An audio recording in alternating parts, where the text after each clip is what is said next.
تم کیوں رو رہی ہو؟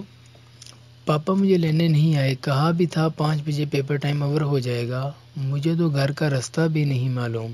ایک تو مصیبت ہے علامہ اقبال اوپن یونیورسٹی کی، ایک پیپر کا سینٹر مشرق تو دوسرا مغرب کی جانب رکھتے ہیں، میں کیا کروں؟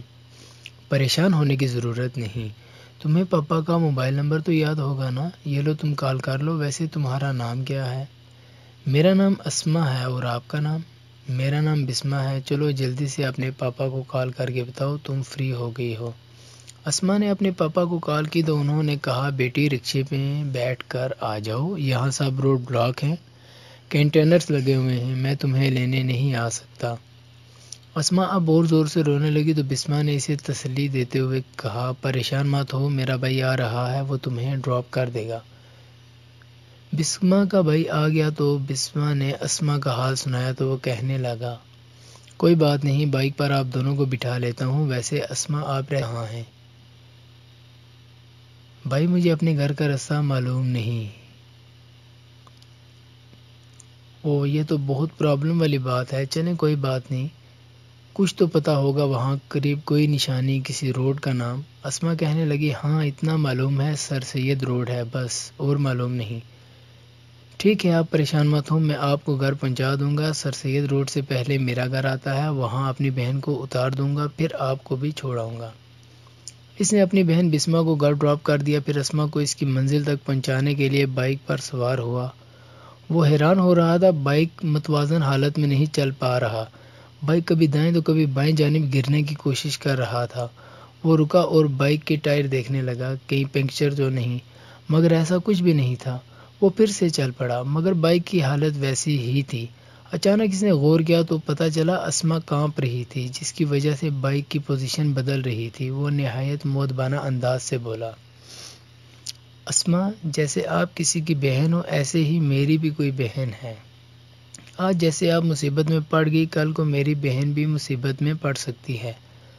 آج اگر میں کسی کی بہن کی عزت و آبرو کا خیال رکھوں گا تو کل کو میری بہن کی بھی عزت و آبرو محفوظ رہے گی، اس لیے آپ گھبرائیں نہیں۔ اسما کہنے لگی بھائی آپ بہت اچھے ہیں۔ جواب میں وہ بولا نہیں بابا میں تو بہت برا ہوں، ویسے ایک بات تو بتائیں آپ کس کلاس کے پیپرز دے رہی ہیں؟ بھائی میں میٹرک کے پیپرز دے رہی ہوں، مگر اب میری توبہ کبھی بھی اوپن یونیورسٹی سے امتحان نہیں دوں گی۔ مطلب اب آپ امتحان نہیں دیں گی، یعنی فیل ہو جائیں گی اور پھر پنڈی بورڈ سے امتحان دیں گی؟ نہیں بھائی میٹرک تو اب کلیئر کرنی ہی پڑے گی نا۔ لو بہنا آپ کی منزل آ گئی، اپنا خیال رکھنا، اللہ حافظ۔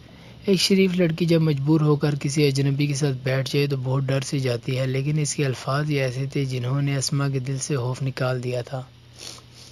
اسما نے سارا قصہ اپنے بھائی کو سنایا تو وہ عجیب سوالات کرنے لگا، اس نے تمہیں تنگ تو نہیں کیا، اس نے تم سے نمبر تو نہیں مانگا، وغیرہ وغیرہ۔ ہر وقت گزر گیا۔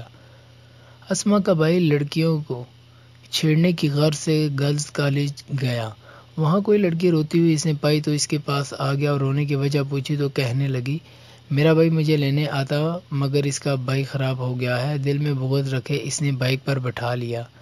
بائک اپنا توازن برقرار نہ رکھ پا رہا تھا، اس نے غور کیا تو علم ہوا کہ لڑکی خوف میں مبتلا ہے اور کانپ رہی ہے تو کہنے لگا کچھ عرصہ پہلے میری بہن کو کسی اجنبی نے بحفاظت گھر پہنچایا تھا، وہ بھی بہت گھبرا گئی تھی، اور آج میں بھی کسی کی بہن کو بحفاظت گھر پہنچا کر حساب برابر کروں گا۔ اس کا گھر آ گیا، وہ بولی بھیا رک جائیں میرا گھر آ گیا، میں اسما ہوں اور میرے بھائی نے ہی آپ کی بہن کو گھر پہنچایا تھا۔ تب وہ بولا مجھے معاف کر دینا، میں اچھے ارادے سے آپ کی طرف نہیں آیا تھا، مگر بائک پر بیٹھے آپ کے کانپنے نے مجھے میری بہن کی یاد دلا دی۔ اسما فخر سے بولی میرا بھائی ہمیشہ دوسروں کی ماں بہن کی عزت کی حفاظت کرتا ہے، تو کیسے مجھ پر کوئی مصیبت آ سکتی ہے؟ اسما گھر پہنچی اور بھائی سے کہنے لگی بھائی آج میں نے آپ کا احسان اتار دیا، جس لڑکی کو آپ نے ڈراپ کیا تھا آج اسی کے بھائی نے مجھے ڈراپ کر دیا۔ وہ مسکراتے ہوئے بولا بہت بڑا احسان کیا مجھ پر، وگرنہ مجھے اس بات پر بہت غرور تھا کہ میں نے کبھی کسی لڑکی کو بحفاظت اس کے گھر پہنچایا۔